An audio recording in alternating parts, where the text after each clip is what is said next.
ಬನ್ನಿ ವೀಕ್ಷಕರೇ, ನಮ್ಮ ಜೊತೆ ಇವತ್ತಿದ್ದಾರೆ ನಮ್ಮ ತೆಕ್ಕಾರು ಸಹಕಾರಿ ಸಂಘದ ಅಧ್ಯಕ್ಷರಾದಂತಹ ಅಬ್ದುಲ್ ರಜಾಕ್ ರವರು ನಮ್ಮ ಜೊತೆ ಇದ್ದಾರೆ. ಅಧ್ಯಕ್ಷರು, ನಿಮ್ಮ ಸೊಸೈಟಿಯಲ್ಲಿ ಯಾವ ರೀತಿಯ ಗೊಬ್ಬರವನ್ನು ತರಿಸಿದ್ದೀರಿ? ರಾಸಾಯನಿಕ ಗೊಬ್ಬರವ ಅಥವಾ ಸಾವಯವ ಗೊಬ್ಬರವ? ನಮ್ಮ ಬ್ಯಾಂಕಲ್ಲಿ ಸಾವಯವ ಗೊಬ್ಬರವನ್ನು ಈಗಾಗಲೇ ನಾವು ತರಿಸಿದ್ದೇವೆ. ನಮಗೆ ಮೊದಲನಾಗಿ ಪ್ರೇರಣೆ ಮಡಂತೇರ್ ಬ್ಯಾಂಕಿನವರು. ರಾಸಾಯನಿಕ ಗೊಬ್ಬರದಿಂದಾಗಿ ಬಹಳಷ್ಟು ಜನರ ಅಡಿಕೆ ಮರದಲ್ಲಿ ಎಲೆಚುಕ್ಕಿ ರೋಗ ಬರುವುದು ಮತ್ತೆ ನಲ್ಲಿ ಉದುರುವಿಕೆ, ಬಹಳಷ್ಟು ವಿವಿಧ ರೋಗದಿಂದ ತತ್ತರಿಸಿ ಹೋಗುತ್ತೆ. ಆ ಸಂದರ್ಭದಲ್ಲಿ ಎಲ್ಲ ಕಡೆಯಲ್ಲಿ ನಾವು ಯೂಟ್ಯೂಬ್ ಅಲ್ಲೆಲ್ಲ ನೋಡ್ತಾ ಇದ್ದೇವೆ. ಬಹಳಷ್ಟು ಕಡೆಯಿಂದ ನಮಗೆ ಇದರ ಬಗ್ಗೆ ಮಾಹಿತಿ ಎಲ್ಲ ಬರ್ತಾ ಇತ್ತು. ಸಾವಯವ ಗೊಬ್ಬರದ ಮೊರೆ ಹೋಗಿದ್ದಾರೆ. ಅದರಿಂದಾಗಿ ಬಹಳಷ್ಟು ಜನರಿಗೆ ಇದರ ಪ್ರಯೋಜನ ಆಗ್ತದೆ ಅಂತ.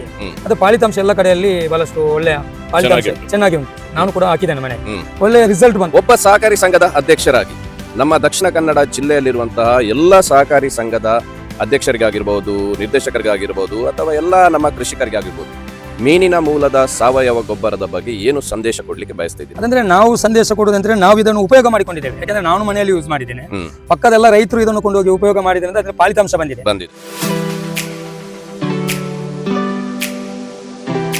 ನಮಸ್ಕಾರ ಎಲ್ಲರಿಗೂ, ಸಂಪೂರ್ಣ ಸಾವಯವ ಕೃಷಿ ಯೂಟ್ಯೂಬ್ ಚಾನೆಲ್ಗೆ ಸ್ವಾಗತ. ನಾನು ನಿಮ್ಮ ಪ್ರೀತಿಯ ಜೋಯಲ್ ಮೆಂಡೋನ್ಸ, ಮಡಂತೇರು ಪ್ರಾಥಮಿಕ ಕೃಷಿ ಪತ್ತಿನ ಸಹಕಾರಿ ಸಂಘದ ಅಧ್ಯಕ್ಷ. ಬನ್ನಿ ವೀಕ್ಷಕರೇ, ನಮ್ಮ ಜೊತೆ ಇವತ್ತಿದ್ದಾರೆ ನಮ್ಮ ತೆಕ್ಕಾರು ಸಹಕಾರಿ ಸಂಘದ ಅಧ್ಯಕ್ಷರಾದಂತಹ ಅಬ್ದುಲ್ ರಜಾಕ್ ರವರು ನಮ್ಮ ಜೊತೆ ಇದ್ದಾರೆ. ಮೀನಿನ ಮೂಲದ ಸಾವಯವ ಗೊಬ್ಬರ ನಿಮ್ಮ ಸೊಸೈಟಿಯಲ್ಲಿ ನೀವು ಹಾಕಿದ ನಂತರ ನಿಮ್ಮ ಭಾಗದಲ್ಲಿ ಎಲ್ಲ ರೈತರಿಗೆ ಇವತ್ತು ಒಂದು ತಿಳಿಸ್ಲಿಕ್ಕೆ ಒಂದು ಒಳ್ಳೆಯ ಒಂದು ಅವಕಾಶ. ಇವತ್ತು ಕಳೆದ ಒಂದಷ್ಟು ವರ್ಷಗಳಿಂದ ನಿಮ್ಮ ತೆಕ್ಕಾರು ಪ್ರಾಥಮಿಕ ಕೃಷಿ ಪತ್ತಿನ ಸಹಕಾರಿ ಸಂಘದ ಅಧ್ಯಕ್ಷರಾಗಿದ್ದೀರಿ. ರೈತರಿಗೆ ಒಳ್ಳೆಯ ಕಾಳಜಿಯುತವಾಗಿ ನೀವು ಅವರಿಗೆ ಅವರ ಪರವಾಗಿ ರೈತರಿಗೋಸ್ಕರ ನೀವು ಅವಿರತ ಶ್ರಮವನ್ನು ಹಾಕ್ತಾ ಇದ್ದೀರಿ. ಈ ಸಂದರ್ಭದಲ್ಲಿ ನಿಮ್ಮ ಸೊಸೈಟಿಯಲ್ಲಿ ಯಾವ ರೀತಿಯ ಗೊಬ್ಬರವನ್ನು ತರಿಸಿದ್ದೀರಿ ಮತ್ತು ಯಾವ ಗೊಬ್ಬರ, ಯಾವ ರಾಸಾಯನಿಕ ಗೊಬ್ಬರವ ಅಥವಾ ಸಾವಯವ ಗೊಬ್ಬರವ? ನಮ್ಮ ಬ್ಯಾಂಕಲ್ಲಿ ಸಾವಯವ ಗೊಬ್ಬರವನ್ನು ಈಗಾಗಲೇ ನಾವು ತರಿಸಿದ್ದೇವೆ. ನಮಗೆ ಮೊದಲನಾಗಿ ಪ್ರೇರಣೆ ಮಡಂತೇರ್ ಬ್ಯಾಂಕಿನವರು. ಕಳೆದ 2 ವರ್ಷದಿಂದ ಇತ್ತೀಚೆಗೆ ನಾವು ಅಲ್ಲಿ ಭೇಟಿ ಕೊಟ್ಟಾಗ ಮಡಂತೇರ್ ಬ್ಯಾಂಕಿನ ಅಧ್ಯಕ್ಷರು ನಮಗೆ ಈ ವಿಚಾರವನ್ನೆಲ್ಲ ತಿಳಿಸಿದರು. ನಮ್ಮ ಭಾಗದಲ್ಲಿ ಈ ತರ, ಯಾಕೆಂದ್ರೆ ರೈತರು ಬಹಳಷ್ಟು ಕಂಗೆಟ್ಟು ಹೋಗಿದ್ರು. ಯಾಕೆಂದ್ರೆ ಎಲೆ ಚುಕ್ಕಿ ರೋಗ, ನಲ್ಲಿ ಉದುರುವಿಕೆ ಮತ್ತೆ ಕಾಂಡ ಹುಳ, ಇದರಿಂದಾಗಿ ಬಹಳಷ್ಟು ರೈತರು ಅಳಿವಿನ ಹಂಚಿಗೆ ಹೋಗಿದ್ರು. ಮೊದಲನೇ ರೈತರ ಬೆನ್ನೆಲುಬಾಗಿರುವುದು ಇಲ್ಲಿ ನಮ್ಮ ಕರಾವಳಿ ಪ್ರದೇಶದಲ್ಲಿ ಅಡಿಕೆ, ತೆಂಗು, ಕಾಳುಮೆಣಸು. ಆದರೆ ರಾಸಾಯನಿಕ ಗೊಬ್ಬರದಿಂದಾಗಿ ಬಹಳಷ್ಟು ಜನರ ಅಡಿಕೆ ಮರದಲ್ಲಿ ಎಲೆ ಚುಕ್ಕಿ ರೋಗ ಬರುವುದು, ಮತ್ತೆ ಕಾಂಡ ಹುಳದ ಬಾಧತೆ, ಮತ್ತೆ ನಲ್ಲಿ ಉದುರುವಿಕೆ, ಬಹಳಷ್ಟು ವಿವಿಧ ರೋಗದಿಂದ ತತ್ತರಿಸಿ ಹೋಗಿದ್ರು. ಆ ಸಂದರ್ಭದಲ್ಲಿ ಎಲ್ಲ ಕಡೆಯಲ್ಲಿ ನಾವು ಯೂಟ್ಯೂಬ್ ಅಲ್ಲೆಲ್ಲ ನೋಡ್ತಾ ಇದ್ದೆವು. ಬಹಳಷ್ಟು ಕಡೆಯಿಂದ ನಮ್ಗೆ ಇದರ ಬಗ್ಗೆ ಮಾಹಿತಿ ಎಲ್ಲ ಬರ್ತಾ ಇತ್ತು. ಆಗ ಕಳೆದ 2 ವರ್ಷಕ್ಕೆ ಮೊದಲು ನಾವು ಕೂಡ ನಮ್ಮ ಬ್ಯಾಂಕಿನ ಸಿಇಒ ಅವರು ಹೇಳಿದ್ರು, ಬಹಳಷ್ಟು ಕಡೆಗಳಲ್ಲಿ ಇವತ್ತು ಈ ಒಂದು ರಾಸಾಯನಿಕ ಗೊಬ್ಬರವನ್ನು ಬಿಟ್ಟು ಸಾವಯವ ಗೊಬ್ಬರದ ಮೊರೆ ಹೋಗಿದ್ದಾರೆ. ಅದರಿಂದಾಗಿ ಬಹಳಷ್ಟು ಜನರಿಗೆ ಇದರ ಪ್ರಯೋಜನ ಆಗ್ತದೆ. ಅಂದ್ರೆ ಫಸ್ಟಿಗೆ ನಾವೆಲ್ಲ ಬಹಳಷ್ಟು ಆಲೋಚನೆ ಮಾಡಿ ಬಹಳಷ್ಟು ಬ್ಯಾಂಕ್ಗಳಲ್ಲಿ, ಬೇರೆ ಬೇರೆ ಅಂಗಡಿಗಳಲ್ಲಿ ಇದರ ಬಗ್ಗೆ ಮಾಹಿತಿಯನ್ನು ಪಡ್ಕೊಂಡೆವು. ಅದ್ರ ಫಲಿತಾಂಶ ಎಲ್ಲ ಕಡೆಯಲ್ಲಿ ಬಹಳಷ್ಟು ಒಳ್ಳೆಯ ಫಲಿತಾಂಶ ಚೆನ್ನಾಗಿ ಉಂಟು. ಅದರಿಂದಾಗಿ ನಾವು ಫಸ್ಟಿಗೆ ಒಂದು ಲೋಡು ನಮ್ಮ ಸುಪ್ರೇಜ್ ಅವರ ಗಮನಕ್ಕೆಲ್ಲ ತಂದು ತರಿಸಿಕೊಂಡು ಪ್ರಯೋಗವನ್ನು ಮಾಡಿದೆವು. ಆಗ ಬಹಳಷ್ಟು ನಮ್ಮ ಸಿಇಒ ಅವರು ಕೂಡ ಮನೆಯಲ್ಲಿ 1,000 ಅಡಿಕೆ ಮರ ಉಂಟು. ನಮ್ಗೆ ಇರೋದು ಒಂದು 300-400. ನಾನು ಕೂಡ ಹಾಕಿದ್ದೇನೆ ಮನೆಯಲ್ಲಿ. ಒಳ್ಳೆಯ ರಿಸಲ್ಟ್ ಬಂತು. ಯಾಕೆಂದ್ರೆ ನಮ್ಮ ಸಸಿಗಳೆಲ್ಲ, ಗರಿಗಳೆಲ್ಲ ಹೀಗೆ ವಾಲಿಕೊಂಡು ಅದು ಸಾಧಾರಣ ಎಲ್ಲ ಅದರ ಕಡ್ಡಿಗಳೆಲ್ಲ ಬಿಟ್ಟಿತ್ತು, ಎಲೆಯಿಂದ ಬೇರ್ಪಟ್ಟಿತ್ತು. ಈಗ ಹಾಗೆ ಎಲ್ಲ ಬಂಬಲಾಗಿ ಎಲೆಗಳು ಬಂದಿದೆ, ಚೆನ್ನಾಗಿ ಬಂದಿದೆ, ಹಸಿರಾಗಿ ಬಂದಿದೆ. ಯಾವ ಗೊಬ್ಬರ ಅದು ಮೀನಿನ ಗೊಬ್ಬರ, ಮೀನಿನ ಮೂಲದ್ದು ಸಾವಯವ ಗೊಬ್ಬರ. ಅದರಿಂದಾಗಿ ಬಹಳಷ್ಟು ಒಳ್ಳೆಯ ಫಲಿತಾಂಶ ಉಂಟು. ಅದರ ನಂತರದಲ್ಲಿ ನಮ್ಮ ಬಶೀರಕ್ಕ ನಮ್ಮ ತೆಕ್ಕಾರು ಪ್ರಾಥಮಿಕ ಸಹಕಾರಿ ಸಂಘದ ಒಬ್ಬ ಸದಸ್ಯ ಅಲ್ಲ, ಅವರಂದ್ರೆ ಬಾರ್ಯ ಭಾಗದ ಸದಸ್ಯರು. ನಮ್ಮ ನೆರೆಯ ಪಕ್ಕದ ಊರು ನಮ್ಮ ತೆಕ್ಕಾರು ಮತ್ತು ಬಾರ್ಯ ಹತ್ತಿರದ ಗ್ರಾಮ. ಮೊದಲೆಲ್ಲ ನಮ್ಮ ಒಟ್ಟಿಗಿದ್ದದ್ದು ನಾವು ಬಾರ್ಯ ಪ್ರಾಥಮಿಕ ಕೃಷಿ ಪತ್ತಿನ ಸಹಕಾರ ಸಂಘ. ಅದರ ನಂತರ 2020 ವಿಭಜನೆ ಆದ ನಂತರ ನಾವು ತೆಕ್ಕಾರಿಗೆ ಅವರು ಬಾರ್ಯಕ್ಕಾದ್ರು. ಆದರೆ ಬಾರ್ಯ ಮತ್ತು ಪುತ್ತಿಲ ಗ್ರಾಮದ ಒಡನಾಟ ತೆಕ್ಕಾರಿನಲ್ಲಿ ಹೆಚ್ಚಿನ ರೈತರು ನಮಗೆ ಸಹಕಾರ ಕೊಡ್ತಾ ಇದ್ದಾರೆ. ಯಾಕೆಂದ್ರೆ ನಮ್ಮ ಒಳ್ಳೆ ಒಡನಾಟ ಉಂಟು 2 ಬ್ಯಾಂಕಿಗೆ, ಬಾರ್ಯ ಮತ್ತು ತೆಕ್ಕಾರಿಗೆ. ಮೊದಲು ಹೇಗೆ ಇತ್ತು ಹಾಗೆ ಈಗ ಕೂಡ ಅಲ್ಲಿಯ ಬ್ಯಾಂಕಿನ ಸಿಬ್ಬಂದಿ ವರ್ಗ ಇರಬಹುದು, ಆಡಳಿತ ಮಂಡಳಿ ಕೂಡ ನಮ್ಗೆ ಇವತ್ತು ಕೂಡ ಸಹಕಾರ ಕೊಡ್ತಾರೆ. ಎಲ್ಲ ವಿಚಾರದಲ್ಲಿ ಕೂಡ ಸಪೋರ್ಟ್ ಮಾಡ್ತಾರೆ. ಅದರಿಂದಾಗಿ ನಮ್ಗೆ ಇಂಥ ಒಂದು ಈ ಯೋಜನೆಯನ್ನು ತಂದು ಇಲ್ಲಿ ಜನರಿಗೆ ಇದನ್ನು ಮುಟ್ಟಿಸಲಿಕ್ಕೆ ಸಹಕಾರಿಯಾಗಿದೆ. ಅದರ ನಂತರದಲ್ಲಿ ಇವರು ಬಹಳಷ್ಟು ಒಂದು 50 ಬ್ಯಾಗ್ ಮೇಲೆ ತಂದು ಈ ತೋಟ ನಾನು ಕೂಡ ಇದಕ್ಕೆ ಭಾಗ ಬರ್ತಾ ಇರ್ತೇವೆ ಅವರು ನೋಡ್ಲಿಕ್ಕೆ ಹಾ. ಹೇಗೆ ಇದೆ ಅಂತ ಹೇಳಿ. ಯಾಕೆಂದ್ರೆ ನಾವು ರೈತರ ಬೆನ್ನೆಲುಬಾಗಿ ನಿಲ್ಬೇಕಾಗ್ತದೆ. ಈಗ ರೈತರ ಬೆನ್ನೆಲುಬಾಗಿ ನಿಲ್ಲುವಂತ ಒಂದು ಸಂಸ್ಥೆ ಇದೆ, ಅದು ಸಹಕಾರಿ ಬ್ಯಾಂಕ್ ಸಂಘ. ಮಾತ್ರ, ಪ್ರಾಥಮಿಕ ಸಹಕಾರಿ ಸಂಘಗಳು ಮಾತ್ರ. ಹೌದು. ಅದರಿಂದಾಗಿ ನಾವು ಕೊಟ್ಟ ಗೊಬ್ಬರ ಯಾವ ರೀತಿಯವರು ಉಪಯೋಗ, ಆದ್ರೆ ಇವರಲ್ಲಿ ಬಹಳಷ್ಟು ಐಡಿಯಾಸ್ ಎಲ್ಲ ಇದೆ. ಈ ಬಶೀರಕ್ ಅಂತ ಹೇಳಿದ್ರೆ ಒಬ್ಬ ಸಣ್ಣ ಪ್ರಾಯದಲ್ಲಿ ಒಬ್ಬ ನುರಿತ ಒಳ್ಳೆ ಪ್ರಗತಿ ಕೃಷಿಕ. ಬರುವ ಕೃಷಿಕ. ಯಾಕಂದ್ರೆ ಎಲ್ಲಾ ಕೃಷಿಯನ್ನು ಕೂಡ ಅವರು ಅವಲಂಬಿತ ಮಾಡ್ತಾ ಇದ್ದಾರೆ. ಕೇವಲ ಅಡಿಕೆ, ತೆಂಗು, ಕಾಳುಮೆಣಸಿಗೆ ಮಾತ್ರ ಅಲ್ಲ, ಇವರು ಸೀಮಿತ ಅಲ್ಲ, ಸೀಮಿತ ಅಲ್ಲ, ಎಲ್ಲ ಮಿಶ್ರ ಬೆಳೆಯನ್ನು ಕೂಡ ಬೆಳೆಸ್ತಾ ಮಾಡ್ತಾ ಇದ್ದಾರೆ. ಕಾಳುಮೆಣಸು ಮತ್ತೆ ಇವರಿಗೆ ಈ ಕೃಷಿಯಲ್ಲಿ ಕಸಿ ಕಟ್ಟುವಂತ ಕೆಲಸ ಎಲ್ಲ ಈ ಬಶೀರಕ್ಕನಿಗೆ ಗೊತ್ತುಂಟು. ಆದ್ರೆ ಎಲ್ಲರಿಗೂ ಕೂಡ ಮಾಹಿತಿ ಕೊಡ್ತಾ ಇದ್ದಾರೆ ಅದ್ಭುತ. ಅದ್ಭುತವಾಗಿ. ಹಾಗೆ ಅವರ ತೋಟಕ್ಕೆ ನಾವು ಕಳೆದ ಒಂದು ವಾರದಲ್ಲಿ ವಿಸಿಟ್ ಕೊಟ್ಟಾಗ ಹೇಳಿದ್ರು, ನನ್ನ ತೋಟದಲ್ಲಿ ಹೀಗೆ ಇತ್ತು. ಅದರಾಗಿ ನಾವು ಕೂಡ ನಿಮ್ಮನ್ನು ಕೂಡ ಕರೆಸಿದ್ದೇವೆ. ಯಾಕಂದ್ರೆ ನೀವು ಇದರಲ್ಲೆಲ್ಲ ಪಳಗಿ ಆಗಿದೆ. ಮಡಂತಿಯರ್ ಬ್ಯಾಂಕಿನವರು ಬಹಳಷ್ಟು ವರ್ಷಗಳಿಂದ ಇದ್ರೆ, ನೀವು ಅಧ್ಯಕ್ಷರಾದ ಮೇಲೆ ಬಹಳಷ್ಟು ವಿಸ್ತರಣೆ ಮಾಡಿದ್ರು ಎಲ್ಲ ಕಡೆಗಳಿಗೆ. ಈಗ ನಮ್ಮ ಬ್ಯಾಂಕ್ ಅಲ್ಲಿ ಈ ಒಂದು ಯೋಜನೆಯನ್ನು ನಾವು ಇವತ್ತು ಮೀನಿನ ಗೊಬ್ಬರವನ್ನು ತರಿಸಲಿಕ್ಕೆ ಮಡಂತಿಯರ್ ಬ್ಯಾಂಕಿನ ಅಧ್ಯಕ್ಷರು ನೀವು ಕಾರ್ನರ್ ಅಂತ ಹೇಳಿದೆ. ನಿಮಗೆ ನಾನು ನಮ್ಮ ಸಮಸ್ತ ತೆಕ್ಕಾರಿನ ಗ್ರಾಮಸ್ಥ ಮತ್ತು ನಮ್ಮ ಸಹಕಾರಿ ಬ್ಯಾಂಕಿನ ಸದಸ್ಯರ ಬಗ್ಗೆ ಅಭಿನಂದನೆಯನ್ನು ಕೂಡ ಇವತ್ತು ನಾವು ಸಲ್ಲಿಸ್ತಾ ಇದ್ದೇವೆ. ಧನ್ಯವಾದ. ಯಾಕೆಂದ್ರೆ ನಮಗೆ ಮಾಹಿತಿ ಕೊಟ್ರಿ, ಯಾವುದೇ ಅಪೇಕ್ಷೆ ಇಲ್ಲದೆ ನೀವು ಮಾಹಿತಿ ಕೊಡುದು. ನಿಮ್ಮೆಲ್ಲ ಕೆಲಸಗಳನ್ನು ಬಿಟ್ಟು ತೆಕ್ಕಾರಿಗೆ ಬಂದಿದ್ದೀರಿ. ಎಲ್ಲರ ಪರವಾಗಿ, ನಮ್ಮ ಸಿಬ್ಬಂದಿ ವರ್ಗ ಮತ್ತು ನಮ್ಮ ಆಡಳಿತ ಮಂಡಳಿ ನಿರ್ದೇಶಕರ ಪರವಾಗಿ ಕೂಡ ನಾನು ನಿಮಗೆ ಅದರಲ್ಲದೆ ನಮ್ಮ ಎಲ್ಲ ಸಹಕಾರಿ ಬಂಧುಗಳ ಪರವಾಗಿ, ನಮ್ಗೆ ಸಹಕಾರಿ ಸಂಸ್ಥೆಯಲ್ಲಿ ನಮ್ಮನ್ನು ಆಡಳಿತ ಮಂಡಳಿಯಾಗಿ ರಚನೆ ಮಾಡಿ ನಾವು ಇದ್ಬಹುದು ಈಗ. ಆದ್ರೆ ನಮ್ಮ ಬೆನ್ನೆ ಹಿಂದೆ ಇರುವುದು ನಮಗೆ ಸಪೋರ್ಟ್ ನಮ್ಮ ಸಹಕಾರಿ ಮಿತ್ರರು. ಯಾಕಂದ್ರೆ ನಮ್ಮ ಸಹಕಾರಿ ಬ್ಯಾಂಕಿನಲ್ಲಿ ಸದಸ್ಯತನ ಪಡ್ಕೊಂಡಂತಹ 1300ಕ್ಕೂ ಮಿಕ್ಕಿ ರೈತರ ಸಂಸ್ಥೆ ಆಗಿರ್ತಾರೆ, ಕೃಷಿಕರ ಸಹಕಾರದಿಂದಾಗಿ ನಮ್ಗೆ ಇವತ್ತು ಇಷ್ಟೊಂದು ಇದನ್ನು ವಿಸ್ತರಣೆ ಮಾಡ್ಲಿಕ್ಕೆ ಸಹಕಾರಿಯಾಗಿದೆ. ಮುಂದಿನ ದಿನಕ್ಕೆ ಕೂಡ ಹೇಳಿದ್ದಾರೆ. ಯಾಕಂದ್ರೆ ಈಗ ನಾವು ಒಂದು 600-700 ಬ್ಯಾಗ್ ಈಗಾಗಲೇ ಮುಗಿದಿದೆ. ಮುಂದೆ ಕೂಡ ನಮಗೆ ಒಂದು 1000 ಬ್ಯಾಗ್ ಇನ್ನು ಕೂಡ ಬುಕ್ಕಿಂಗ್ ಮಾಡುವಂತಹ ಅನಿವಾರ್ಯತೆ ಇದೆ. ಯಾಕಂದ್ರೆ ರೈತರು ಈಗ ನನಗೆ ಒಂದು 100 ಬ್ಯಾಗ್ ಇರಲಿ, ನನಗೊಂದು 50 ಬ್ಯಾಗ್ ಇರಲಿ, ಇದರ ಫಲಿತಾಂಶವನ್ನು ನೋಡ್ಕೊಂಡು ಇವತ್ತು ಜನರು ನಮ್ಮ ಬ್ಯಾಂಕಿನತ್ತ, ನಮ್ಮ ಏನು ಹಾರ್ಡ್ವೇರ್ ಆಕರ್ಷಿತರಾಗಿದ್ದಾರೆ. ರಾಸಾಯನಿಕ ಈ ಸಂದರ್ಭದಲ್ಲಿಯೂ ಕೂಡ ಇತ್ತೀಚಿನ ದಿನಗಳಲ್ಲಿ ನಮಗೆ ರಾಸಾಯನಿಕ ಗೊಬ್ಬರದ ಅಭಾವ ಬಹಳಷ್ಟು ಇವಾಗ ಇದೆ. ಮತ್ತೆ ರಾಸಾಯನಿಕ ಗೊಬ್ಬರದಿಂದ ಭೂಮಿಯ ಫಲವತ್ತತೆ ಕೂಡ ನಾಶವಾಗ್ತಾ ಉಂಟು. ಈ ಸಂದರ್ಭದಲ್ಲಿ ಇಂತಹ ಮೀನಿನ ಮೂಲದ ಸಾವಯವ ಗೊಬ್ಬರ ನೀವು ಹೇಳಿದಾಗೆ ಬಹಳಷ್ಟು ರೈತರಿಗೆ ಅದ್ಭುತವಾಗಿರುವಂತಹ ಒಂದು ಫಲಿತಾಂಶ ಸಿಕ್ಕಿದೆ ಅಂತ ನೀವು ಹೇಳ್ತಾ ಇದ್ದೀರಿ. ಖಂಡಿತ ಸಿಕ್ಕಿದೆ, 100ಕ್ಕೆ 100 ಸಿಕ್ಕಿದಂತೆ. ಅದಲ್ಲದೆ ಈಗ ಕಡಿಮೆ ಅವಧಿಯಲ್ಲಿ ಈಗ ಹತ್ತಿರ ಒಂದು 600-700 ಬ್ಯಾಗ್ ಗಳಷ್ಟು ನಿಮ್ದು ಖಾಲಿ ಆಗಿದೆ. ಇನ್ನಷ್ಟು ನೀವು ಇವಾಗ ಅದನ್ನು ತೆಗೆದುಕೊಳ್ಳುವಂತಹ ನೀವು ಉತ್ಸವದಲ್ಲಿ ನಾವಿದ್ದೇವೆ. ಯಾಕಂದ್ರೆ ರೈತರು, ನಾವು ಈಗ ಏನಾದ್ರೂ ಸಾಲ ಮಾಡಿದ್ರೆ, ಯಾವ ಬ್ಯಾಂಕಿನವರು, ರಾಷ್ಟ್ರೀಕೃತ ಬ್ಯಾಂಕಿನವರೆಲ್ಲ ರೈತರಿಗೆ ದೊಡ್ಡ ಮಟ್ಟದಲ್ಲಿ ಏನು 0% ಅಲ್ಲಿ ಸಾಲ ಕೊಡುವುದಿಲ್ಲ. ನಮ್ಮ ಕರ್ನಾಟಕ ರಾಜ್ಯ ಸರ್ಕಾರ, ಕೇಂದ್ರ ಸರ್ಕಾರದ ಸಹಭಾಗಿತ್ವದಲ್ಲಿ ನಡೆಯುವಂತ ಇವತ್ತಿನ ಸಹಕಾರಿ ಸಂಘಗಳು ಇವತ್ತು ರೈತರಿಗೆ 0% ನಲ್ಲಿ ಸಾಲ 3 ಲಕ್ಷ ಕೊಡ್ತಾ ಇದ್ದೇವೆ. 3% ಅಲ್ಲಿ ಕೂಡ ನಾವು ಸಾಲ ಕೊಡ್ತೇವೆ 7 ಲಕ್ಷವರೆಗೆ. ಒಟ್ಟು ಒಬ್ಬ ರೈತನಿಗೆ ಒಂದು 3-4 ಎಕರೆ ಜಾಗ ಇದ್ರೆ 10 ಲಕ್ಷವರೆಗೆ ಕಡಿಮೆ ಬಡ್ಡಿಯಲ್ಲಿ ಇವತ್ತು ಸಾಲ ಇದೆ. ಅದರೊಟ್ಟಿಗೆ ಹಟ್ಟಿ ಮಾಡುವವರಿಗೆ, ಹೈನುಗಾರಿಕೆ ಮಾಡುವವರಿಗೆ ಕೂಡ 3% ಅಲ್ಲಿ ಸಾಲ ಕೊಡ್ತಾ ಇದೆ. ಇಷ್ಟೆಲ್ಲ ಸರ್ಕಾರ ಕೊಡುವಾಗ ಜನರಿಗೆ ನಾವು ಇನ್ನಷ್ಟು ಉತ್ತೇಜನ ಕೊಡುವಂತ ಕೆಲಸ ನಮ್ಮ ಸಂಸ್ಥೆಯಿಂದ. ಅದಲ್ಲದೆ ಭೂಮಿಯ ಫಲವತ್ತತೆಯನ್ನು ರಕ್ಷಣೆ ಮಾಡುವಂತ ಒಂದು ಆದ್ಯ ಕರ್ತವ್ಯ ಕೂಡ ನಮ್ದು, ನಮ್ಮ ಸಹಕಾರಿಗಳಿದ್ದು ಆಗಿದೆ. ಯಾಕಂದ್ರೆ ನಾವು ಇವತ್ತು ರಾಸಾಯನಿಕ ಗೊಬ್ಬರ ಇವತ್ತು ಸಿಗ್ತಾ ಇಲ್ಲ, ಬಡವರಿಗಂತೂ ಸಿಗ್ತಾ ಇಲ್ಲ. ಯಾಕಂದ್ರೆ ಇವತ್ತು ಚೀಲಕ್ಕೆ 2000ಕ್ಕೂ ಹತ್ತಿರ ಬಂದಿದೆ. ನಮ್ಮ ದೇಶದ ಪ್ರಧಾನಮಂತ್ರಿ ಕೂಡ ಮೊನ್ನೆ ಹೇಳಿದ್ರು, ಆದಷ್ಟು ನೀವು ಸಾವಯವ ಗೊಬ್ಬರವನ್ನೇ ನೀವು ಉಪಯೋಗ ಮಾಡಿ.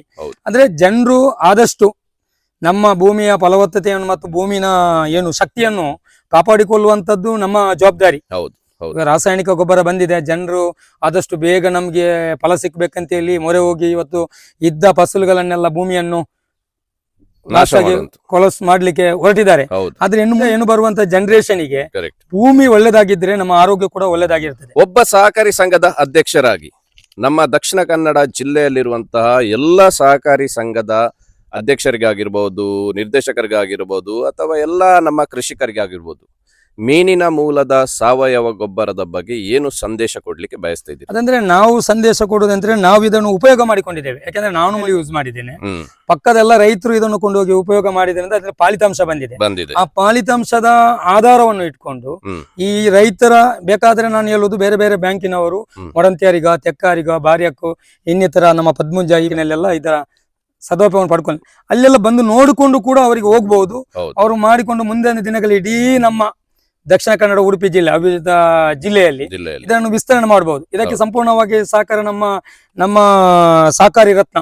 ಯಾಕೆಂದ್ರೆ ನಮ್ಮ ಎನ್ ರಾಜೇಂದ್ರ ಕುಮಾರ್ ಅವರ ಸಂಪೂರ್ಣ ಸಹಕಾರ ಇದೆ ನಮ್ಗೆ. ಹೌದು. ದಕ್ಷಿಣ ಕನ್ನಡ ಉಡುಪಿ ಜಿಲ್ಲೆಯಲ್ಲಿ ಹೌದು. ಇವತ್ತು ಇವರು ಸಹಕಾರಿ ಸಂಸ್ಥೆ ಇಷ್ಟು ಒಂದು ಫೌಂಡರ್ ಆಗಿ ನಿಲ್ಲಕ್ಕೆ ಬಲಿಷ್ಠವಾಗ್ಲಿಕ್ಕೆ ಒಂದು ಕಾರಣಭೂತರಿದ್ದಾರೆ ಡಾಕ್ಟರ್ ಎನ್ ರಾಜೇಂದ್ರ ಕುಮಾರ್ ಅವರು. ಅವರು. Correct. ಯಾಕೆಂದ್ರೆ ಅವರು ಇಟ್ಟಂತ ಹೆಜ್ಜೆ ಹಿಂದೆ ಹೌದು. ನಾವು ಹೆಜ್ಜೆ ಹಾಕಿದ್ರೆ ಖಂಡಿತವಾಗಿಯೂ ಕೂಡ ನಮ್ಮ ಸಹಕಾರಿ ಸಂಸ್ಥೆ ಇನ್ನೂ ಬಲಿಷ್ಠವಾಗ್ತದೆ. ಹೌದು. ಯಾಕಂದ್ರೆ ರಾಜೇಂದ್ರ ಕುಮಾರ್ ಅವರು ಇದರ ಶಿಲ್ಪಿ ಅಂತ ಹೇಳ್ಬಹುದು. ಹೌದು. ಅದರಲ್ಲದೆ ನಮ್ಗೆಲ್ಲ ಈ ಭಾಗಕ್ಕೆ ನಮ್ಮ ದಿವಂಗತ ನಿರಂಜನ್ ಕುಮಾರ್ ಭಾವಂತ ಬೆಟ್ಟು ಹ್ಮ್. ಕಳೆದ 35 ವರ್ಷದಲ್ಲಿ ಹ್ಮ್. ಸಹಕಾರಿ ಸಂಸ್ಥೆಯ ನಿರ್ದೇಶಕರಾಗಿಕೊಂಡು ಹ್ಮ್. ನಮ್ಮ ಈ ಭಾಗಕ್ಕೆ ನಮ್ಗೆ ಅವರೊಂದು ಫೌಂಡರ್ ಅಂತ ಹೇಳ್ಬಹುದು. ಹೌದು. ಯಾವ ವಿಚಾರ ಇರಲಿ ಅವರು ಇರುವ ಸಂದರ್ಭದಲ್ಲಿ ನಮ್ಗೆ ಖಂಡಿತವಾಗಿಯೂ ಕೂಡ ಸಲಹೆ ಸೂಚನೆ ಕೊಟ್ಟು ಒಳ್ಳೆ ಒಂದು ಮಾರ್ಗದರ್ಶಕರಾಗಿ ಅವರು ನಮ್ಗೆ ಇವಾಗ ಇಲ್ಲದಿದ್ರು ಕೂಡ ಕೂಡ ಅವರ ನೆನಪನ್ನು ನಾವು ಅವರ ಮಾಡ್ಬೇಕು. ನೆನಪನ್ನು ಮಾಡುವಂತ ಅಂತಹ ಕೆಲಸ ಇವತ್ತು ಮಾಡ್ಕೊಂಡು ಅವರು ಬಿಟ್ಟಿದ್ದಾರೆ ಅಂತ ಹೇಳಿದ್ರೆ ಸಮಾಜದಲ್ಲಿ ಒಬ್ಬ ಒಳ್ಳೆ ಸಹಕಾರ ಧುರೀಣರಂತಲೇ ಹೇಳ್ಬೋದು. ಕಳೆದ 5-6 ವರ್ಷದಿಂದ ಹ್ಮ್. ನಮ್ಮ ಅಡಿಕೆಯ ತವರೂರು ಅಂತ ಹೇಳಿದ್ರೆ ಸುಳ್ಯ ತಾಲೂಕು. ಹ್ಮ್. ಸುಳ್ಯ ತಾಲೂಕಿನಿಂದ ಹಿಡಿದು ಹ್ಮ್.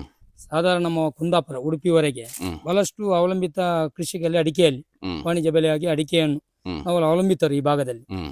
ಯಾವುದೇ ಸಾಲ ಸಹಕಾರಿ ಬ್ಯಾಂಕಿಂದ ಇರ್ಬೋದು, ರಾಷ್ಟ್ರೀಕೃತ ಬ್ಯಾಂಕಿಂದ ಸಾಲ ಪಡಿಬೇಕಾದ್ರೆ ಅಡಿಕೆಯನ್ನು ನಂಬಿಕೊಂಡು ಸಾಲ ಮಾಡುವಂತ ರೈತರು. ಹ್ಮ್. ಕಳೆದ 5-6 ವರ್ಷದಿಂದ ಹ್ಮ್. ಎಲೆಚುಕ್ಕಿ ಎಂಬ ಮಾರಕ ಹ್ಮ್. ರೋಗ ಹ್ಮ್. ಅಡಿಕೆ ತೋಟಕ್ಕೆ ತಾಗಿ ಹ್ಮ್. ಬಹಳಷ್ಟು ರೈತರು ಕಂಗಾಲಾಗಿದ್ರು. ಹ್ಮ್. ಅಂದ್ರೆ ಬಹಳಷ್ಟು ಕಡೆಗಳಲ್ಲಿ ಅಡಿಕೆ ಮರ ಈಗ ನಾಶ ಆಗಿದೆ. ಹ್ಮ್. ಸುಳ್ಯ ಭಾಗದಲ್ಲಿ ಎಲ್ಲ ಈಗ ನಾವು ಅಲ್ಲಿ ಇಲ್ಲಿ ಎಲ್ಲ ಮೀಟ್ ಎಲ್ಲ ಹೋಗುವಾಗ ಹ್ಮ್. ರೈತರ ಗೋಲು ಇದೆ. ಯಾಕೆಂದ್ರೆ ನಮ್ದು ಎಲೆ ಚುಕ್ಕಿ ರೋಗ, ಹ್ಮ್. ಸುಳಿ ರೋಗ ಬಂದು ಹ್ಮ್. ಮತ್ತೆ ನಲ್ಲಿ ಉದುರುವಿಕೆ. ಹ್ಮ್. ಇಂಥ ಸಮಯದಲ್ಲಿ ಇವರು ರಾಸಾಯನಿಕ ಗೊಬ್ಬರವನ್ನು ಜಾಸ್ತಿ ಯೂಸ್ ಮಾಡ್ತಾ ಇದ್ರು. ಹೌದು. ರಾಸಾಯನಿಕ ಗೊಬ್ಬರ ಯೂಸ್ ಮಾಡಿ ಹ್ಮ್. ಈ ಎಲೆ ಚುಕ್ಕಿ ರೋಗವನ್ನು ತಡೆಗಟ್ಟಲಿಕ್ಕೆ ಆಗ್ಲಿಲ್ಲ. ಹ್ಮ್. ಯಾಕೆಂದ್ರೆ ಜನರು ಬೇರೆ ಬೇರೆ ಮಾಹಿತಿ ಬರುವಾಗ ಅದ್ರ ಹಿಂದೆ ಮರು ಹೋಗ್ತಾ ಇದ್ರು. ಹ್ಮ್. ಕಳೆದ 2-3 ವರ್ಷದಿಂದ ಈಗ ಮೀನಿನ ಗೊಬ್ಬರ, ಹ್ಮ್. ಸಾವಯವ ಗೊಬ್ಬರ ಬಂದ ನಂತರದಲ್ಲಿ ಹ್ಮ್. ಬಹಳಷ್ಟು ಕಡೆಗಳಲ್ಲಿ ಯೂಸ್ ಮಾಡಿದ್ರು. ಹ್ಮ್. ಹ್ಮ್. ಅದರಿಂದಾಗಿ ಇದು ಹಂತವಾಗಿ ಇದರ ಫಲಿತಾಂಶ ಜನರಿಗೆ ಸಿಗ್ತಾ ಉಂಟು, ರೈತರಿಗೆ. ಹ್ಮ್. ಹ್ಮ್. ಹ್ಮ್. ನನ್ನ ಅಭಿಪ್ರಾಯ ಪ್ರಕಾರ ನಮ್ಮ ಒಂದು ಈ ಭಾಗದಲ್ಲಿ ಕಳೆದ 10 ತಿಂಗಳಾಯ್ತು ನಾವು ಇದರ ಹಿಂದೆ ಇದನ್ನು ಇಲ್ಲಿ ತರಿಸಿ ನಾವು ಎಲ್ಲ ರೈತರಿಗೆ ಕೊಡ್ತಾ ಇದ್ದೇವೆ. ಹ್ಮ್. ಸಾಧಾರಣ ನಮ್ಮ ಒಂದು ಸಹಕಾರಿ ಸಂಸ್ಥೆಯಲ್ಲಿ ಹ್ಮ್. ಒಂದು 650 ಬ್ಯಾಗ್ ಈಗಾಗಲೇ ಮುಗಿದಿದೆ, ಖಾಲಿಯಾಗಿದೆ. ಹ್ಮ್. ಇನ್ನು ಕೂಡ ನಮ್ಗೆ ಒಂದು 2 ಲೋಡ್ ಒಂದು 600-700 ಬ್ಯಾಗಿನ ಅವಶ್ಯಕತೆ ಉಂಟು ಇಲ್ಲಿ ಈಗ ರೈತರು ಈ ಈ ಅವಧಿಗೆ ಮಳೆಗಾಲದಲ್ಲಿ ಈಗ ಮಳೆಗಾಲದಲ್ಲಿ. ಈ ಋತುಯಲ್ಲಿ. ಯಾಕೆಂದ್ರೆ ಮೇ ಸೆಪ್ಟೆಂಬರ್ ಹಾಕುವ ಮೊದಲು ಒಂದು 600 ಬ್ಯಾಗ್ ಹೋಗ್ಬೋದೆಂಬ ನಿರೀಕ್ಷೆ ಉಂಟು. ಅಂದ್ರೆ ಜನರು ಕೇಳಿದ್ದಾರೆ. ಕೊಂಡೋದಂತ ರೈತರು ಹ್ಮ್. ಇವಾಗ ನಮ್ಮ ಏನು ಸಾವಯವ ಗೊಬ್ಬರವನ್ನು ಮೀನ ಫಿಶ್ ಬೋನ್ನ ಇದು ಕೊಂಡೋದಂತ ರೈತರು ಹ್ಮ್. ಫಲಿತಾಂಶವನ್ನು ಹೇಳ್ತಾ ಇದ್ದಾರೆ. ಹ್ಮ್. ರೈತರು ಏನಾದ್ರೂ ಬೆಳೆದು ಅವರಿಗೆ ಫಸಲು ಸಿಕ್ಕಿದ್ರೆ ಮಾತ್ರ ಲೋನ್ ತಕೊಂಡು ಕಟ್ಲಿಕ್ಕೆ ಅವರಿಗೆ ಆಗುದು. ರೈತರಿದ್ರೆ ಮಾತ್ರ ಸಹಕಾರಿಕ ಸಂಘ ಬೆಳೆಯುವಂತ. ಉಳಿತದೆ. ಯಾಕೆಂದ್ರೆ ಅವರು ನಮ್ಮ ಯಾಕೆಂದ್ರೆ ಆ ರೈತರು ದೇವರಿದ್ದಾಗೆ ನಮ್ಗೆ. ಯಾಕೆಂದ್ರೆ ಗ್ರಾಹಕರೇ ದೇವರು ಹೌದು. ನಮ್ಗೆ. ಹೌದು. ಏನು ರೈತರು ಬಂದ್ರೆ ಮಾತ್ರ ನಮ್ಗೆ ಬ್ಯಾಂಕಿನಲ್ಲಿ ಏನಾದ್ರೂ ವ್ಯವಹಾರ ನಡ್ಲಿಕ್ಕೆ ಸಾಧ್ಯವಾಗುತ್ತೆ. ಸಾಧ್ಯ. ಹಾಗಾದ್ರೆ ಅವರು ಲಾಸಿನ ಹತ್ರ ಹೋದ್ರೆ ಬ್ಯಾಂಕು ಕೂಡ ಮುಂದಿನ ದಿನಗಳಲ್ಲಿ ಹೌದು. ಲಾಸಿನ ಹತ್ರ ಹೋಗ್ತದೆ. ಹೌದು. ಯಾಕೆಂದ್ರೆ ರೈತರು ಉಳಿಬೇಕು. Correct. ಆ ದೃಷ್ಟಿಕೋನವನ್ನು ಇಟ್ಕೊಂಡು ನಾವೇನು ಲಾಭಕ್ಕೋಸ್ಕರ ಇದರಲ್ಲಿ ನಮ್ಗೆ ಲಾಭದ ರೀತಿಯಲ್ಲಿ ನಾವು ಬ್ಯಾಂಕ್ ಅಲ್ಲಿ ಇಡುವುದಲ್ಲ. ಹೌದು. ಆದರೆ ರೈತರಿಗೆ ಇದರ ಪ್ರಯೋಜನ ಸಿಕ್ಬೇಕೆಂಬ ನೆಲೆಯಲ್ಲಿ ನಾವು ಇದನ್ನು ಮಡಂತಿಯವರ ಬ್ಯಾಂಕ್ನವರ ಅಲ್ಲಿಯ ಸಿಒ ಅವರನ್ನು ಸಂಪರ್ಕಿಸಿದಾಗ ನಮ್ಮ ಬ್ಯಾಂಕ್ ಅಲ್ಲಿ ಬಹಳಷ್ಟು ವರ್ಷದಿಂದ 3-4 ವರ್ಷದಿಂದ ಮತ್ತೆ ನಮ್ಮ ಸೂಪರ್ವೈಸರ್ ಅವರು ಕೂಡ ಕೇಳಿದಾಗ ಹೇಳಿದ್ರು. ಹ್ಮ್. ಹ್ಮ್. ಆಗ ಈಗಿನ ಅಧ್ಯಕ್ಷರು ಮಡಂತಿಯವರ ಅಧ್ಯಕ್ಷರಲ್ಲಿ ಮಾತಾಡಿದಾಗ ನಾವು ಕೂಡ ಇಲ್ಲಿ ಯೂಸ್ ಮಾಡ್ತಾ ಇದ್ದೇವೆ, ಬಹಳಷ್ಟು ಫಲಿತಾಂಶ ಉಂಟು ಅಂತ ಹೇಳಿ ಹ್ಮ್. ನಾವು ತಂದಾಗ ಹ್ಮ್. ಫಸ್ಟಿಗೆ ನಮ್ಗೆ 1 ವಾರ ಬಾರಿ ಕಷ್ಟ ಇತ್ತು. ಜನರೆಲ್ಲ ಇದು ಆಗ್ತದಾ ಇಲ್ವಾ ಅಂತ ಹೇಳಿ ಹ್ಮ್. ಮಾಹಿತಿ ಎಲ್ಲ ಕೊಟ್ಟೆವು. ಅದಕ್ಕೆ ಹ್ಮ್. ಸಂಬಂಧಪಟ್ಟ ಏನು ಆ ಗೊಬ್ಬರ ತರುವಾಗ ಅದಕ್ಕೆ ತರಂತ ಅಧಿಕಾರಿ ವರ್ಗದವರು ಮತ್ತೆ ಸಿಬ್ಬಂದಿ ವರ್ಗ ಮಾಹಿತಿ ಕೊಟ್ಟರು. ಹ್ಮ್. ನಂತರದಲ್ಲಿ ನಮ್ಗೆ ಒಂದು 600 ಬ್ಯಾಗ್ ಹೋಯ್ತು. ಹ್ಮ್. ಫಸ್ಟಿಗೆ 1 ತಿಂಗಳು 100 ಬ್ಯಾಗ್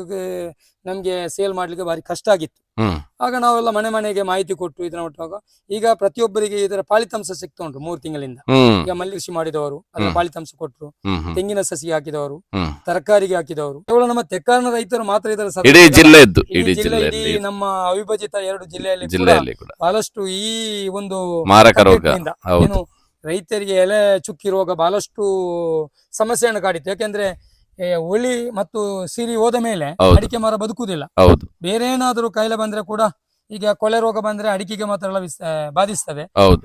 ಬೋರ್ಡ್ ಬಿಟ್ಟ ಮೇಲೆ ಅಡಿಕೆ ಮಾತ್ರ ಔಷಧಿ ಇದಾಗ್ತದೆ. ಹ್ಮ್. ಆದ್ರೆ ಎಲೆ ಚುಕ್ಕಿ ಬಂದು ಸಿರಿ ಹೋದ ಮೇಲೆ ಹ್ಮ್. ಅಡಿಕೆ ಮರ ನಾಶ ಆಗ್ತದೆ. ಹೌದು. ಅದರಿಂದಾಗಿ ಈ ಗೊಬ್ಬರದ ಮುಖಾಂತರ ಇವತ್ತು ಮೀನಿನ ಫಿಶ್ ಬೋನ್ನ ಗೊಬ್ಬರದ ಮುಖಾಂತರ ಬಹಳಷ್ಟು ಫಲಿತಾಂಶ ಸಿಕ್ಕಿದೆ ಅವರಿಗೆ. ಹಾ. ಮುಂದಿನ ದಿನಗಳಲ್ಲಿ ಇಡೀ ನಮ್ಮ ಜಿಲ್ಲೆ ವ್ಯಾಪ್ತಿಯಲ್ಲಿ ಅವಿಭಜಿತ 2 ಜಿಲ್ಲೆಗಳಲ್ಲಿ ಈ ಗೊಬ್ಬರವನ್ನು ಎಲ್ಲ ಸಹಕಾರಿ ಸಂಸ್ಥೆಯವರು ಅಧ್ಯಕ್ಷರು, ಅಲ್ಲಿಯ ಸಿಒರು ಮತ್ತೆ ಅಲ್ಲಿಯ ಡೈರೆಕ್ಟರ್ಗಳು ಮನಸ್ಸು ಮಾಡಿದ್ರೆ ಹ್ಮ್. ಪ್ರತಿಯೊಬ್ಬರಿಗೂ ಕೂಡ ರಾಸಾಯನಿಕ ಗೊಬ್ಬರದ ಹಿಂದೆ ಹೋಗುದಿಲ್ಲ. ಹೌದು. ಯಾಕೆಂದ್ರೆ ನಮ್ಮ ಮಣ್ಣಿನ ಫಲವತ್ತತೆ ಕೂಡ ಉಳಿತದೆ, ಉಳಿತದೆ. ಮಣ್ಣು ಸಾಯುವುದಿಲ್ಲ. ಹ್ಮ್. ಯಾಕೆಂದ್ರೆ ಎರೆಹುಳು ಸೃಷ್ಟಿ ಆಗ್ತದೆ. ಹ್ಮ್. ನಾನೊಂದು ಬ್ಯಾಂಕಿನ ಅಧ್ಯಕ್ಷನಾಗಿ ಹೌದು. ನಮ್ಮ ಒಂದು ವ್ಯಾಪ್ತಿಯಲ್ಲಿ ಬರುವಂತ ಎಲ್ಲಾ ರೈತರಿಗೆ ಹ್ಮ್. ದಿನನಿತ್ಯ ನಾವು ಅವರ ಸೇವೆ ಮಾಡಬೇಕಂತ ಒಂದು ಇಚ್ಛಾಶಕ್ತಿಯನ್ನು ಹೌದು. ಇಟ್ಕೊಂಡು ನಾವು ಈ ಒಂದು ಸಂಸ್ಥೆಯಲ್ಲಿ ನಾವು ದುಡಿತಾ ಇದ್ದೇವೆ. ಇವರು ಈ ಮೀನಿನ ಮೂಲದ ಗೊಬ್ಬರ ಸರಿಸುಮಾರು ಬೆಳ್ತಂಗಡಿ ತಾಲೂಕಿನಲ್ಲಿ ಎಲ್ಲಾ ಸೊಸೈಟಿಗಳಲ್ಲಿ ಈ ಗೊಬ್ಬರ ಲಭ್ಯ ಉಂಟು. ಬಹುತೇಕ ಬ್ಯಾಂಕ್ ಅಲ್ಲಿ ಲಭ್ಯತೆ ಉಂಟು. ಲಭ್ಯತೆ ಉಂಟು. ಅದಲ್ಲದೆ ಈಗ ನಮ್ಮನ್ನು ನೋಡಿ, ಬೆಳ್ತಂಗಡಿ ತಾಲೂಕಿನವರನ್ನು ನೋಡಿ ಒಂದಷ್ಟು ಈಗ ಮುಲ್ಕಿ ಮೂಡ್ಬಿದ್ರೆ ತಾಲೂಕಿನಲ್ಲಿ ಎಲ್ಲಾ ಸೊಸೈಟಿಗಳನ್ನು ಕೂಡ ಹಾಕಿದ್ದಾರೆ. ಇವಾಗ ಸುಳ್ಯ ಭಾಗದವರು ಕೂಡ ಹಾಕ್ತಾ ಇದ್ದಾರೆ ಅಂತ ಹೇಳ್ತಾ ಇದ್ದಾರೆ. ಸೊ ಇಂತ ರೈತರ ಒಂದು ಫೀಡ್ಬ್ಯಾಕ್ ನೋಡಿ ರೈತರ ಈ ಗೊಬ್ಬರವನ್ನು ತಮ್ಮ ತಮ್ಮ ಸಹಕಾರಿ ಸಂಘಗಳಲ್ಲಿ ಹೋಗಿ ಕೇಳುವಂತ ಒಂದು ಅವಕಾಶ ಇವಾಗ ರೈತರಿಗೆ ಸಿಗ್ತಾ ಉಂಟು. ಆ ಮಟ್ಟಕ್ಕೆ ಈ ಗೊಬ್ಬರದ ಫಲಿತಾಂಶ ಕೂಡ ಸಿಗ್ತಾ ಉಂಟು. ಅಂತ ಸಂದರ್ಭದಲ್ಲಿ ಎಲ್ಲಾ ಸಹಕಾರಿ ಸಂಘದ ಅಧ್ಯಕ್ಷರುಗಳಿಗೆ ಮತ್ತು ಮುಖ್ಯ ಕಾರ್ಯನಿರ್ವಹಣಾಧಿಕಾರಿಗಳಿಗೆ ಏನನ್ನು ಕರೆ ಕೊಡ್ತಾ ಇದ್ದೀರಿ ಈ ಗೊಬ್ಬರದ ಬಗ್ಗೆ? ಈ ಗೊಬ್ಬರವನ್ನು ನಾವೀಗ ಕಳೆದ 8 ತಿಂಗಳಿನಿಂದ ಇದರ ಫಲಿತಾಂಶವನ್ನು ಎಲ್ಲ ರೈತರಿಗೆ ಕೊಟ್ಟು ನೋಡಿದ್ದೇವೆ. ನಾವು ಮನೆಯಲ್ಲಿ ಹಾಕಿ ನೋಡುವುದಕ್ಕಿಂತ ನಮ್ಮ ರೈತಾಪಿ ವರ್ಗದವರು ಇವರು ನಮ್ಮ ಸಹಕಾರಿ ಸಂಸ್ಥೆಯಲ್ಲಿ ಸದಸ್ಯತನ್ನು ಪಡ್ಕೊಂಡು ಲೋನ್ ಪಡ್ಕೊಂಡ ರೈತರು ಇದರ ಉಪಯೋಗದಲ್ಲಿ ಫಲಿತಾಂಶ ಪಡ್ಕೊಂಡಿದ್ದಾರೆ. ಅದರಿಂದಾಗಿ ಎಲ್ಲಾ ರೈತರು, ಈ ಭಾಗದ ರೈತರು ಮತ್ತು ಸಾಧಾರಣ ಬೆಳ್ತಂಗಡಿ ತಾಲೂಕಿನ ಒಂದು 10-20 ಸಹಕಾರಿ ಸಂಸ್ಥೆಗಳಲ್ಲಿರುವಂತಹ ರೈತರು ಇದರ ಪ್ರಯೋಜನವನ್ನು ಪಡ್ಕೊಂಡಿದ್ದಾರೆ. ಅವರ ಮಾಹಿತಿ ಪ್ರಕಾರ ನಾನೊಂದು ನೋಡಿದಂತೆ ಒಂದು 5-6 ಬ್ಯಾಂಕಿನ ಪಕ್ಕದ ರೈತರು ಹೇಳುವಂತೆ ಇದೊಂದು ಒಳ್ಳೆಯ ಗೊಬ್ಬರ, ಇದರ ಫಲಿತಾಂಶವನ್ನು ನಿರೀಕ್ಷೆ ಮಾಡಿದ್ದಾರೆ.